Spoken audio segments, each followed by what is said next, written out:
Are the Golden Knights really going to start the second round series against Edmonton with Keegan Kolesar on the second line?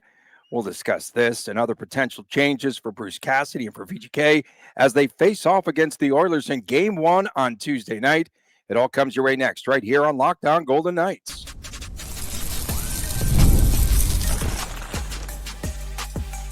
You're Locked On Golden Knights, your daily podcast on the Vegas Golden Knights, part of the Locked On Podcast Network, your team every day.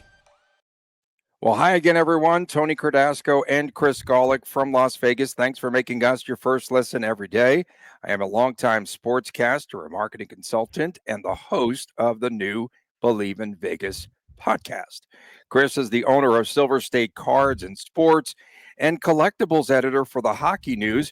We are the only daily VGK podcast. And coming up ahead today, we'll be talking, of course, continuing with our preview of the Golden Knights against Edmonton. Later on, a costly mistake by VGK ticketing. And, of course, Chris will, he's complaining. He's Mr. Consumer there. And then locks of the night and predictions. Did Kelly McCrimmon, I just have to ask this from the get-go, did he knock Bruce Cassidy off the podium on Monday? Like, why in the world did we have to hear from the made man? Why? When VGK put William Karlsson on the top line in the Wild Series and on line rushes in practice, we said, nah, no way. They're just messing around and trying to confound Minnesota some, right? But he's been on that top line. Smokescreen was the terminology. We did say smokescreen. Okay. He's been on the top line, especially with Pavel Dorofeev out and the way that things have worked out. And according to McCrimmon, he said that Karlsson, I think last year, previously played 2 or 3 games out of winger position. And it looks like Eichel, Stone, and Karlsson. And the second line at practice, though, was the one where I just started to have question marks. And I have a theory on why they made this move, and perhaps, I don't know. Keegan Kolesar on smokescreen or no? On the second line, I felt that he did not play very well, didn't in the Minnesota series. I think he was missing in action a lot. And when I first saw it, does Cassidy or McCrimmon want Kolesar on that second line opposite of Vander Kane in case there is any rough stuff? That's the first thing that occurred to me. I don't know. I mean, Vander Kane is the type of player, once the screws get loose, he just kind of goes bonkers and ballistic. It doesn't matter who's out there. I mean, listen, Cassidy, I marvel about him. So if Cassidy says it's Kolesar on the second line, that's the Aiden Hill, I guess, we kind of got to die with right now, or die on. Looking at Kolesar here, just let's try and put a spin on this. Okay, fine. Kolesar. Am I semi-right there in putting him on line 2 to maybe? I don't know. I mean, are they really preparing for Evander Kane in this series? I mean, I guess that's the first question. Right. Evander Kane deserves respect. He's a good goal scorer. He's going to piss off the Golden Knights and have all sorts of shenanigans. But is Kolesar the answer? I don't know if that's the right take either. 1, 2, 3, 4, 5, 6 games total in round 1 for the Vegas Golden Knights. Keegan Kolesar had 0 points. Okay, fine. What did Kolesar do in games 74 through 82 of the regular season? 1, 2, 3 assists. Okay, fine, cool. In games 60 to 73, Kolesar has another 1, 2, 3 assists. Okay. Kolesar pots 2 goals against the Blackhawks on February the 27th. So, that's cool. His goal before that came on my birthday. Happy birthday, me, I guess, against the Wild. January the 12th. So 3 goals going back to January 12th, and Keegan Kolesar is now on the second line. So let's look at the second line for a second now here and maybe try and understand this. Kolesar is Can not. I ask a quick question? Like, didn't he appear on the top line once this season? Yeah, but there was injuries and stuff. So, I mean, it made sense for a minute. I don't know if he was on the top on that line. But... I'm trying to remember. I was trying to remember who that was. No, Kolesar made sense to be elevated when there was a lot of injuries and stuff. He was the last one standing. So be it. That's what happens in the regular season. So let's look at the second line. Tomas Hertl, good net front presence, not really a driver. Brandon Saad can be a driver, but it's in small spurts, and he's not necessarily going to have a lot of puck possession. So what is Keegan Kolesar going to do? He's not the driver of the puck. He's not the one that's going to be creating the offense. So the identity, long story longer, the identity of the second line doesn't make sense to me. No. I mean, as a result, Brett Howden's buried down on the fourth line. Olofsson's on the fourth line too. Like, this could be a smokescreen. This could be a change coming early in the first period. I mean, listen, if this works with Keegan Kolesar on the second line, then the Oilers are playing terrible. I mean, I don't know what else to say. Okay, so I did not want to see your guy McCrimmon. What happened to Cassidy? Is this normal for McCrimmon to show up for Cassidy? He's maintenance day to day. Yeah. Maintenance day to day. I don't know what the story was. I didn't watch McCrimmon honestly today, so I don't know. I did. I had to. There was a shield question though. Okay, now you got me going. The shield question. How? I want to make sure I don't misquote this. How important is William Karlsson to this team? There's so many other players that you want to spotlight. It was such a shill question. Get that out of here. Okay. Was it Millard that asked? That had to be Millard. It's a Millard question. So the third line for VGK, Barbashev, Waugh, and Smith, Pearson, Howden, and Olofsson on the fourth line, goalless son. Barbashev and Trent Frederick could be a good matchup. That could be pretty good if those two go head on. Again, a reminder, if you are a VGK fan, Edmonton also rolls 4 lines. They roll 4 lines. So there is going to be a lot of depth. There's going to be unsung heroes. There's going to be plays made by both teams by the depth pieces. Yeah, 100%. I mean, the depth pieces are what pretty much make any playoff series. The Minnesota Wild couldn't close the door because Boldy and Kaprizov were the only ones really driving it. Hartman had an okay series, couple others, but it really went through those two players as soon as the Golden Knights found a way to slow them down. Not stop, but slow them down with this, of course, top line featuring Eichel and Karlsson. It definitely helped. And then Stone, of course, goes up in the final game, and all is well that ends well. And we're talking about depth here.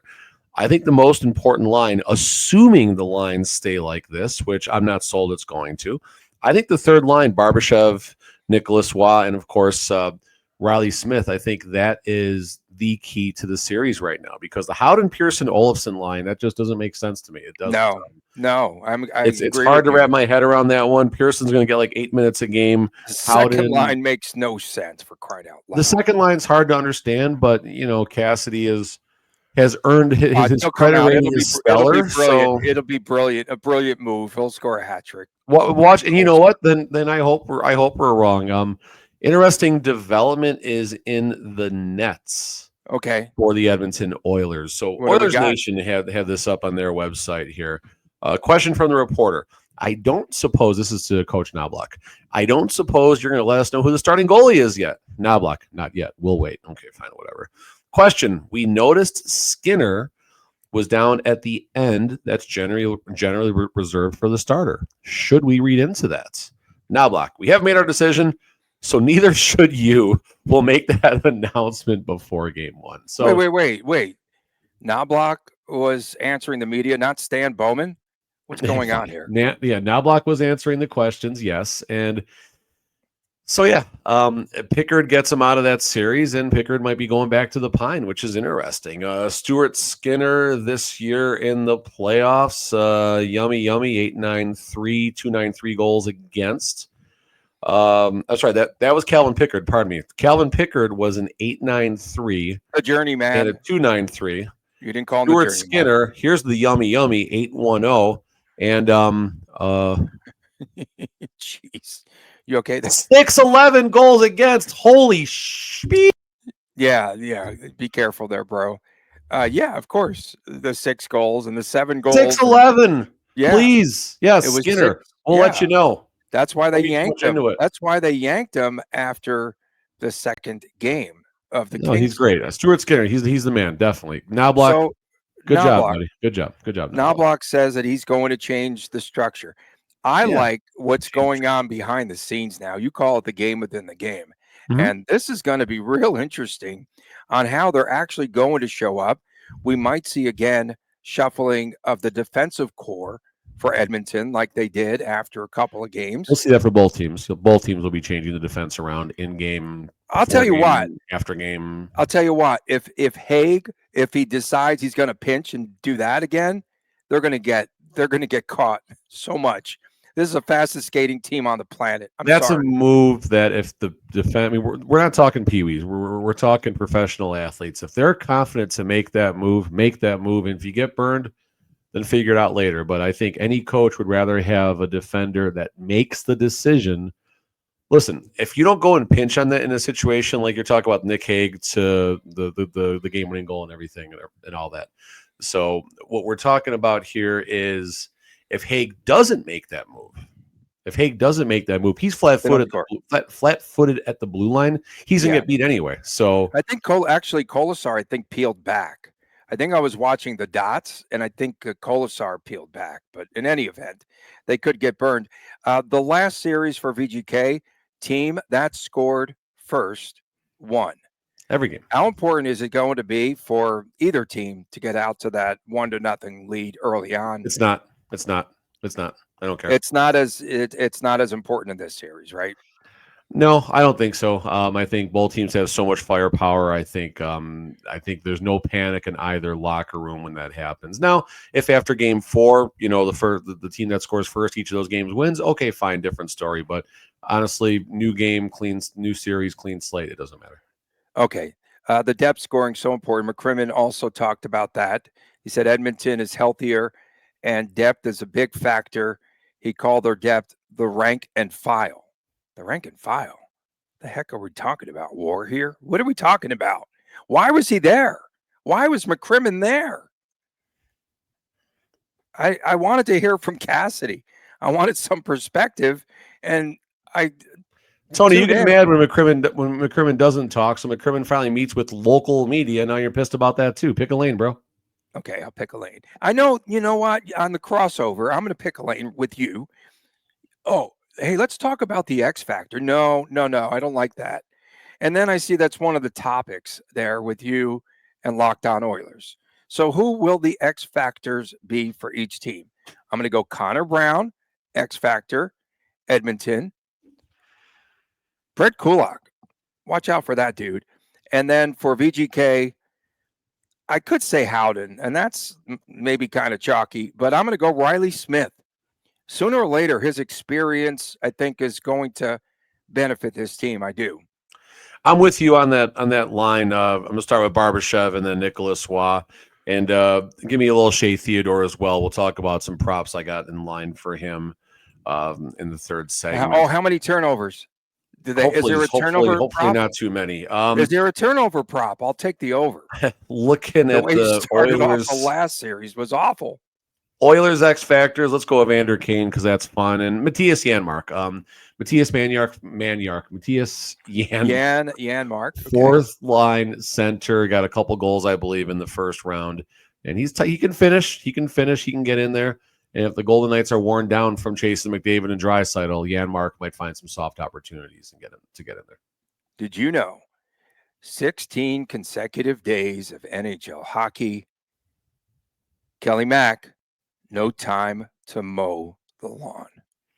When we return, we're going to talk about a costly mistake by VGK's ticketing team. Golic is all in on this. That comes your way next, right after this message from Bear Mattress.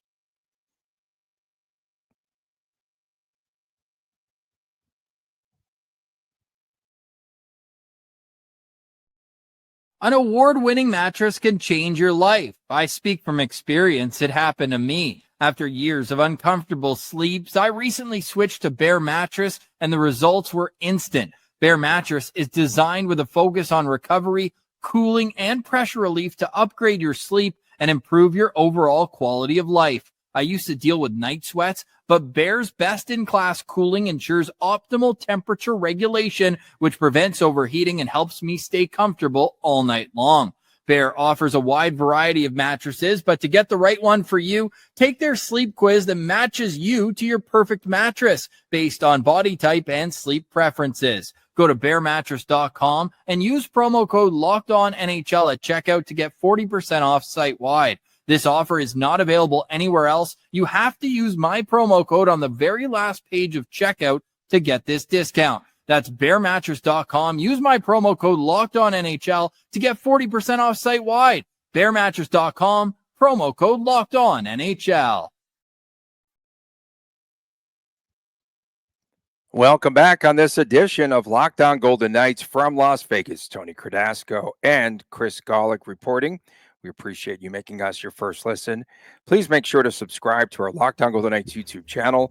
On Fridays, our feature is called WTF. If you're new to the show, we take all your comments, and of course, we like to read them on the air, good or bad, about the Vegas Golden Knights, or us sometimes. And then, of course, we've got the Chris Times Chris Jr. show, the YouTube exclusive. Now, back-to-back weeks after being on, they were on the IR, LTIR for a long time. We aged appropriately. So I wanted to get to this issue here. And VGK ultimately honors contracts with season ticket holders. So it was pointed out by M. Zabowski, who first pointed out that the ticket prices for round 2, second round of the Stanley Cup playoffs here in Vegas, rose more than 50%, and they can only increase in price from the first to the second round, according to a contract that you and other season ticket holders have, by 50%. So she points out in a tweet the other day, and that's where I first saw this. She points out the ticket price for the first round for her was $79 for a ticket, and it rose in round 2 to $161 for that same ticket. Oof. And she points out a 103.8% increase. So season ticket members like you, Chris, were promised that the pricing would be fixed and that there would only be everything would find some clarity by the end of today.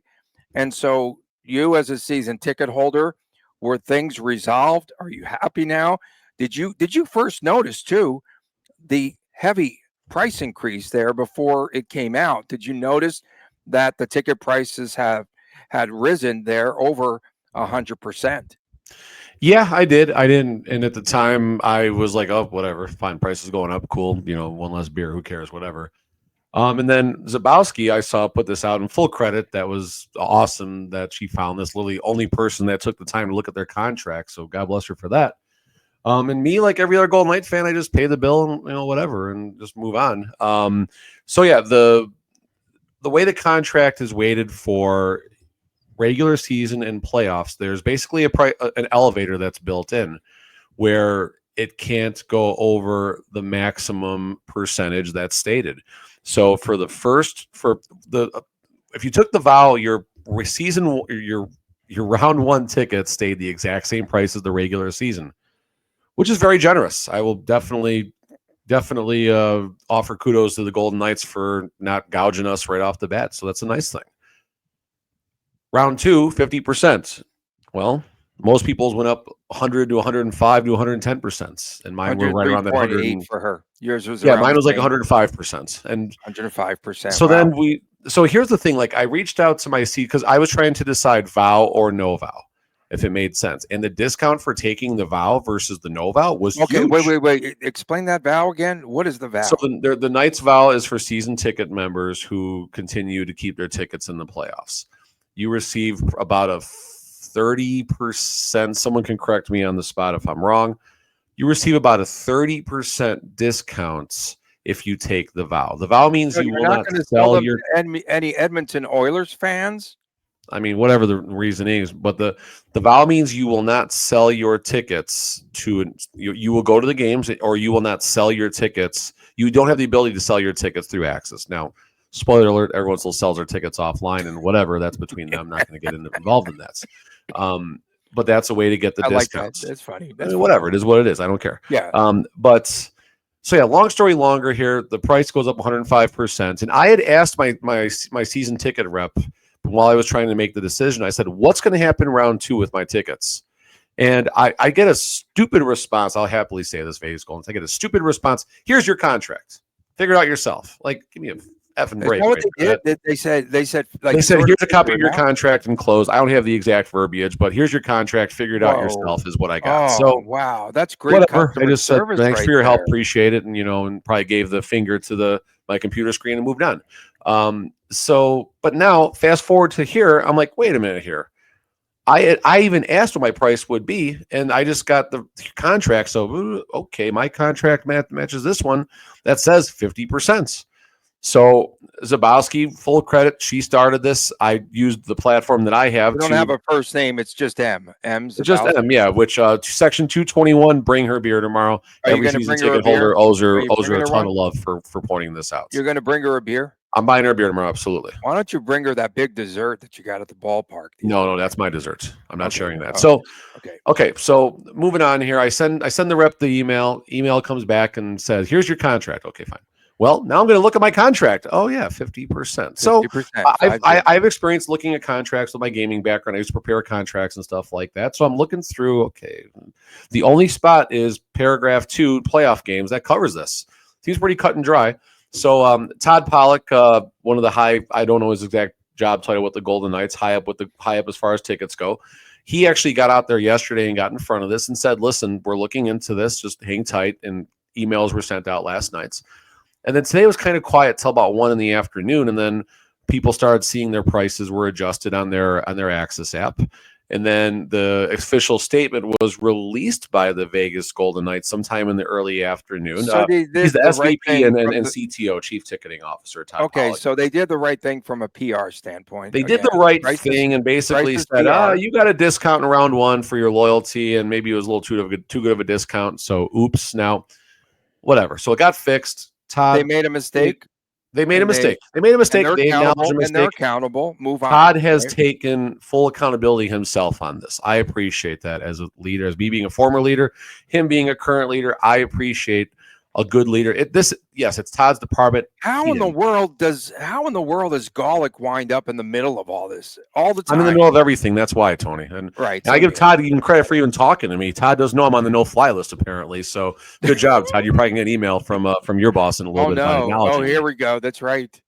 So listen, really quickly. Dude, Todd gets involved. Where is your playoff beard, man? If you're such a home, screw the playoff beard. So listen, I appreciate Todd getting in here and acknowledging this, and actually, like, I don't think this was on Todd. Yes, it's his department, it's his fault. Fine, whatever. That's what he said. But there's a million other people who have their thumbprint on this, and where I'm going ultimately with all of this, and we'll get out of this segment quickly. You think that they thought that they would get away with this? Did you feel that way? Yes. Yeah, that's the way I felt too. I think someone didn't look this over. I mean, listen, there's two perspectives here. One is, are the Golden Knights, forgive me, really this stupid to take advantage of us? And I don't think that answer is yes. I don't think that answer is yes. Now, did whoever is in charge of generating revenue based off of tickets say, okay, yeah, let's just see some more money here, and this can look better if we do this. Okay, here's the new pricing. Let's go. Yeah, let's make more money. Or screw up an Excel formula. We need it for the billionaire, definitely. So at the end of the day, let's make sure we're fair here. The right thing was done. Right. Todd didn't just hide behind a company letterhead. He actually interacted publicly with people. I appreciate that. He came out from behind Foley's curtain. Okay, fine. I'll let you. You can say it like that. I'll say he acknowledged people publicly. I'm okay with both of our perspectives here. That said, this is still an inexcusable mistake. I've been around ticketing, and if you give some certain price to Access and they put in something else, it happens. I'm just saying. I know that it happens, and I'm not defending anyone. No, because they should know. How many people missed the boat here? How many interns? How many high-level people? Todd. How many other people? Like, okay, this looks good. Like this is. I made a joke. I said this is worse than Ottawa not telling the Golden Knights that Anaheim was on Dodonoff's no trade list when that happened a few seasons ago. But That's the same type of thing. A bunch of people screwed the pooch, and at least Zabowski put it out there, and we all rallied. And so notch one for the season ticket holders. And when the dust settles, if you took the Knights vow, if the Golden Knights go all the way to the Cup, your tickets are going to be cheaper now than they were when we saw the Golden Knights lift the Cup 2 years ago because of the price elevator. Okay, so did you take the vow to buy Lebowski a beer? Zabowski's getting a beer tomorrow. I'm about 98% sure I'm going tomorrow. So yeah. Okay, you're not gonna. Never mind. Coming up next are locks and predictions. For I'll eat the tickets. I'll just eat the tickets. I won't sell them. Locks and predictions for the series and for Game 1. Stay with us right here on Locked On Golden Knights. Are you looking for a snack that is both delicious and nutritious? Crack into a good source of protein with Wonderful Pistachios. Wonderful Pistachios is one of the highest protein nuts. Each 1 ounce serving has 6 grams of protein. It gives you over 10% of your daily value. Plus, they are so packed with fiber and better for you unsaturated fats that it helps you feeling fuller longer. And personally, I definitely do like the no shells variety. It's the perfect grab and go snack for busy days, and whether I'm snacking at my desk or I'm on the road, or just need a protein boost, I know where to go. And that, of course, is to pick up Wonderful Pistachios. And if you love cracking open every shell for that satisfying crunch, the in-shell option is a classic favorite. The fact that Wonderful Pistachios is a complete protein, it provides all 9 essential amino acids. No shells, Wonderful Pistachios for the grab and go ease. The satisfying crack of opening each shell, it's like snack mediation. Or as our buddy after Eichel scored the other night, he said it's like Jack mediation. Whether you're running between meetings or dropping off the kids, Wonderful Pistachios are the snack that works as hard as you do. Get snacking and get crackin' Vegas with the snack that has a protein punch. Visit wonderfulpistachios.com. Get crackin'. Visit wonderfulpistachios.com.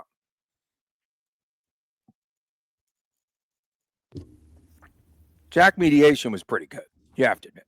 Welcome back. Locked On Golden Knights. Better than playoff ticket gouging mediation. Oh, man. That burns, bro.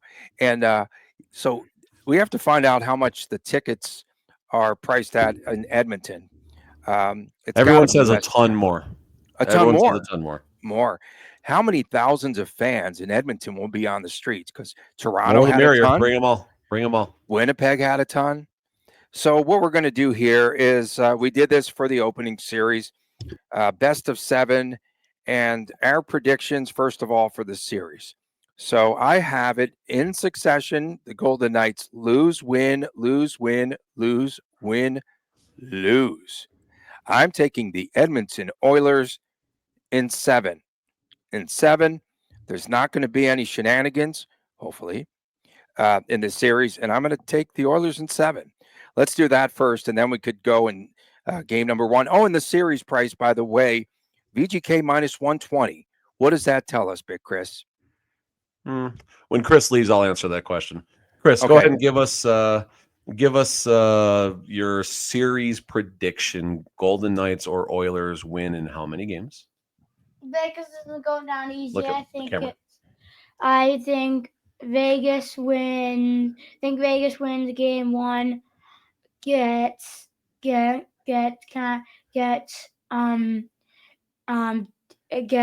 loses the next 2 games. So series is 2-1. Vegas ties the series back up, but game 6. Go fast, boy. Go fast. Who's going to win the series? How many games? Vegas and 7. Vegas and 7. Allie, Golden Knights or Oilers win the series? Who's going to win? Golden Knights. How many games? 4, 5, 6, or 7? 6. Allie's back. In 6. All right. I am going to go Golden Knights in 5. I think give me the coaching situation. Oh, why did you say sweep? Like the fanboy media and all those folks in the first round, they said sweep of Minnesota. No way. Okay. This team's better, much better than Minnesota. Okay. Yeah, no, listen, I think this is a really good Oilers team. I think their goalie questions are just too much. I think the situation as far as Cassidy versus Knobloch, I think Cassidy has the edge. If they're going to put Darnell Nurse out there for 24 minutes, I feel pretty good about VGK's chances. I got some props if I got a second. Yeah. Go ahead. So FanDuel, these are all FanDuel props. You can also find similar props likely on local sports betting apps. The series is -10 both, -110 both ways. It's a pick. Oh, it is on there. Local houses here in Vegas. FanDuel is -110 both sides. Yeah, here in Vegas, it's -120 VGK for the series. Yeah, you're gonna get a dime. That's fine. That makes sense. Time, money. Of course. What I do like, if you do like the Golden Knights, and obviously I like them, you can go -1.5 at +196. You want to do that again, huh? I would do that again. -2.5 gets you like +400, but I don't got that much belief. Okay. I like some goal props. Howden, 2 or greater goals +195. I like that one. You like that? Howden over. I like Howden, even though he's on line 4. I don't think that's going to line up. I will also say Shea Theodore is at +600 for 2 or more 600 turnovers. What? Funny. A couple other things. If you want to go for the points leader of the series, McDavid's +120, Draisaitl +260. That's so good. You want to have a little fun. How about Tomas Hertl +1800?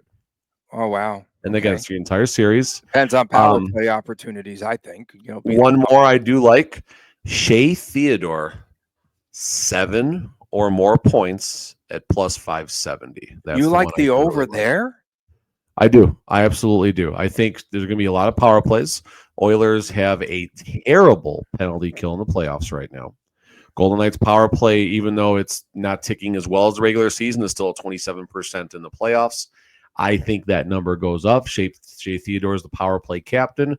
The Golden Knights get 4 power play goals. Theodore's ink is probably on 3 of them. You know what I mean? Okay. Yeah, and there's the Wagyu line too. Stay till the end, bro. Stay till the end. Stay till the end. That is what. Well, she stayed till the end. I don't think she stayed. I don't think the Wag stayed till the end of the game in which he turned the puck over repeatedly. Game one. I've got 6-4 Edmonton. I've got Wah, and he calls him Sad. Cassidy calls him Sad, but I don't know. The one thing I do have to credit Kelly McCrimmon on was he called him Thomas Hertl. I like that today. Instead of Tomas, instead of Tomosh. It's his name, Tony. You're making fun of his name. No, okay. So what do you have in game one? Game one, this is kind of weird with the situation with the lines. I think hopefully the Golden Knights get settled in, whether it's with the lines as is or otherwise. Let's go some Barbashev and let's go some Shea Theodore. Man, all of a sudden you're all over Theodore. I'm on Theodore. I've been on. I said I like Theodore from the start of the season. It wasn't for his injuries. We're talking about a 68-point player right now. You said he would have Barbashev, Theodore. Let's go 4-2 Vegas game one. 4-2 Vegas. Okay. 4-2 Vegas. What's the total on game one? Do we know? 6.5. 6 and a hook. The over is -130 if you want to take that over. I like the over. In game one. I mean, the goalie situation, Pickard, Skinner. I mean, I don't know. Yeah, I know you're talking about all that, but the defense played a lot better in front of, as the series went on, save the final game for Edmonton. They played much better in front of Pickard. And for VGK, I just don't know. Alex Pietrangelo, I'm sorry, folks, but I just don't know. 5 calendar days off, he's going to be good. He's going to be good. 5 calendar days off, he's going to be fun. He's going to be hacking at people. It's going to be good. Well, all right. Draisaitl, do you cut your checks with your left hand or your right hand? Oh, ask Draisaitl that question. Okay. We appreciate everyone tuning in. Sorry. Especially our everydayers. To our friends in Canada, that goes out to you. And of course, our good friends, number 3 with the bullet, of course, US, Canada, number 3, Singapore. I have to make mention of that because I don't know where all those viewers and listeners come from and why they're watching us every day. And hopefully they can understand what we're saying, semi. Of course, don't forget Fridays, WTF, Saturdays, it's the Chris and Chris Jr. Show. For my man, Chris Golick, I am Tony Cardasco. No time to mow the lawn, Cardasco. What lawn? And we'll see you again we're recording this on Monday night. We'll see you Wednesday or possibly Tuesday night. No telling, but we'll definitely be back on Wednesday right here on Lockdown Golden Knights. and please take care.